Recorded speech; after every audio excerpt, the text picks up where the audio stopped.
괜찮아 정말 괜찮아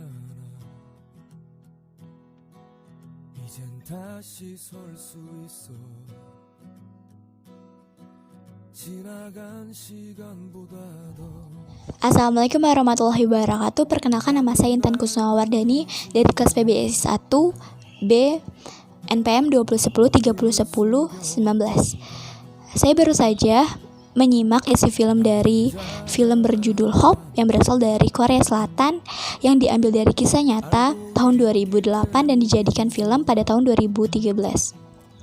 Film ini berisi tentang seorang gadis kecil berusia 8 tahun bernama Sowon yang mengalami traumatik dan ia mengalami ketakutan pada orang pria dewasa. Jadi ceritanya dimulai dari ia sedang berangkat sekolah. Pagi itu hujannya deras dan ia ingin berangkat sekolah. Ayah dan ibunya ini sibuk sekali. Ayahnya seorang pekerja buruh dan ibunya mendirikan sebuah toko kelontong bernama Hope. Nah, pada suatu hari pagi hujannya deras dan teman-temannya sudah berangkat duluan dan hanya Sowon yang berangkat terakhir. Dia terlambat karena ia tidak bisa mengikat rambutnya, menguncir rambutnya, dan akhirnya ia terpaksa berangkat sekolah dengan rambut yang digerai, padahal ia ingin sekali rambutnya yang dikuncir karena katanya tampak cantik. Dan sampai ia berangkat sekolah, ibunya berkata ibu akan antarkan, namun ia menolak karena ia tahu kalau ibunya sibuk. Dan ia berangkat lewat jalan besar yang dikatakan ibunya. Kalau lewat jalan kecil yang berlumpur, takutnya Sowon akan tergelincir, dan ia menuruti perkataan ibunya. Teman-temannya sudah lari, takut-takut. Sekolahnya, gerbangnya sudah ditutup karena terlambat. Sowon ini memegang payung berwarna kuning dan berjalan dengan santai. Ia berjalan hati-hati. Nah, tiba-tiba pria dewasa yang penampilannya urak-urakan seperti orang mabuk menghampirinya dengan memintanya untuk meminjamkan payung karena payungnya itu tampak cantik katanya. Ia berkata, "Payungmu cantik sekali, Nak. Boleh saya pinjam?" Sowon ini ingin menolak tapi takut, dan ia melihat gerbang sudah ditutup karena di situ tepat di depan sekolah kejadiannya. Dan ketika itu Sowon ini diangkat di bawah di ruangan kecil sempit, di gang kecil sempit dekat sekolah, dan dilakukan pelecehan seksual atau kekerasan. Jadi setiba berapa jam kemudian Sowon ditemukan di sebuah gang kecil oleh seorang polisi. Ternyata Sowon ini gadis yang pintar. Dia membawa telepon genggamnya dan menelpon 911, nomor polisi. Dia menelponnya dan penolongan pertama, dan langsung dibawa ke rumah sakit terdekat. Dan ketika itu ibu dan ayahnya panik dan langsung menuju ke rumah sakit. Ia dioperasi, mukanya mengalami baretan-baretan, bibirnya robek, dan dia dioperasi dan mengalami cacat. Dan suatu hari ia diminta menjadi saksi siapa yang menjadi penjahatnya. Dia menjadi saksi pada saat ia selesai dioperasi. Dia mengatakan bahwa penjahat ini harus ditangkap. Ajus ini, paman ini harus ditangkap.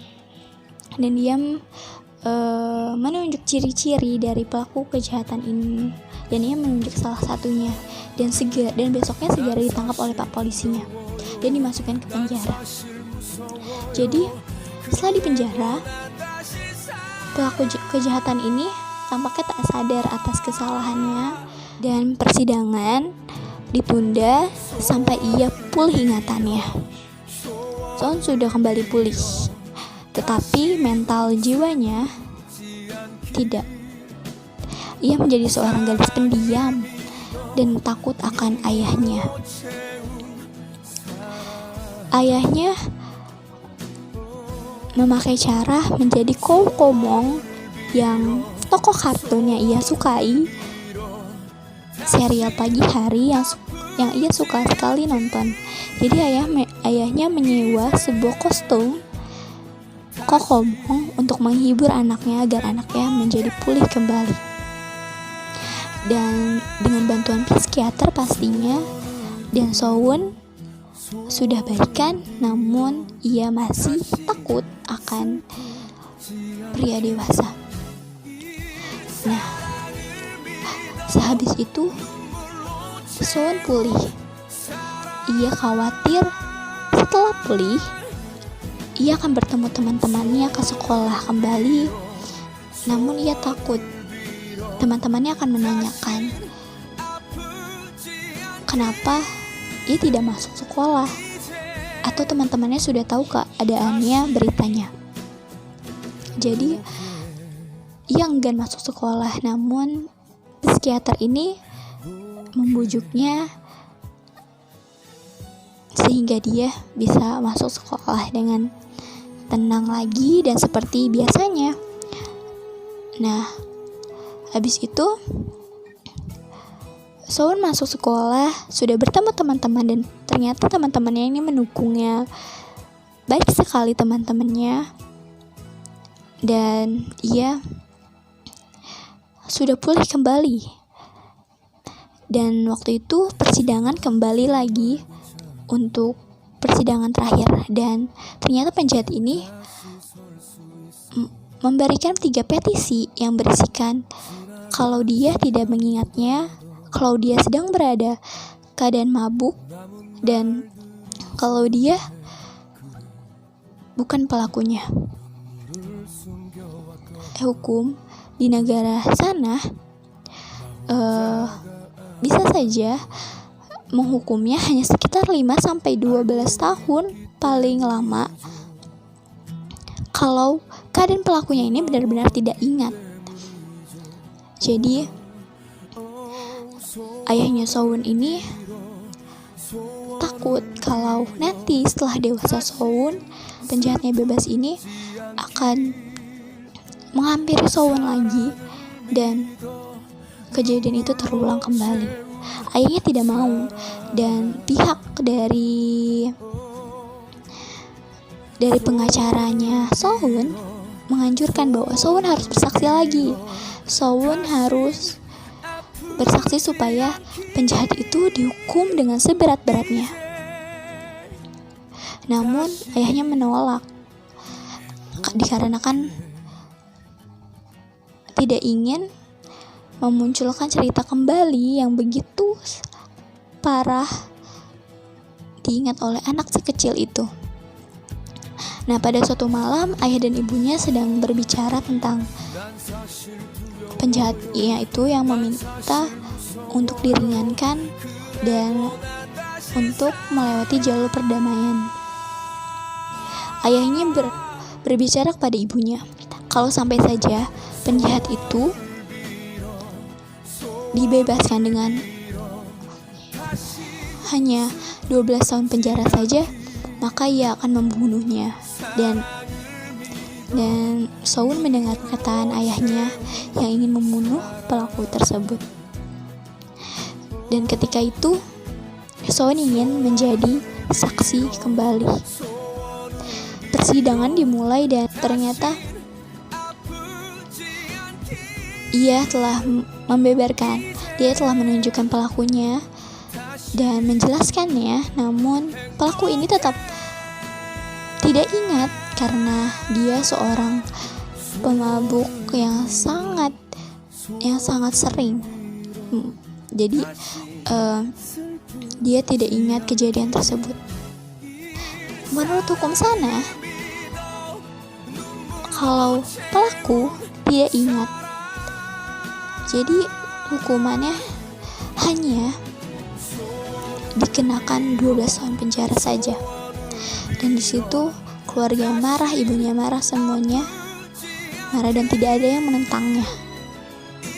Semoga kejadian tersebut tidak terulang lagi dan dia bisa seperti anak-anak lainnya. Nah, jadi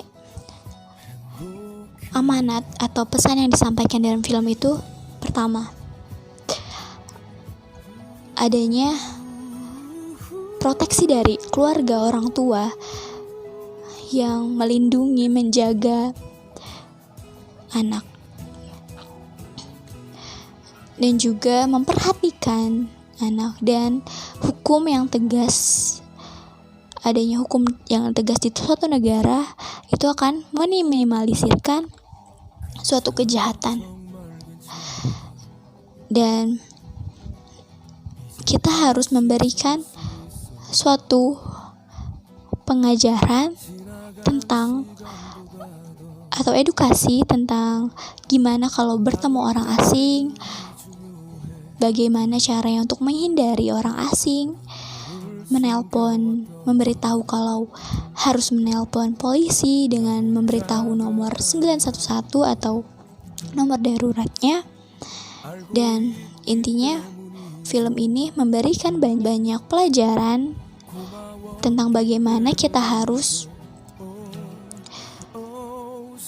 memperhatikan anak dengan sebaik-baiknya. Demikian dari saya. Wassalamualaikum warahmatullahi wabarakatuh.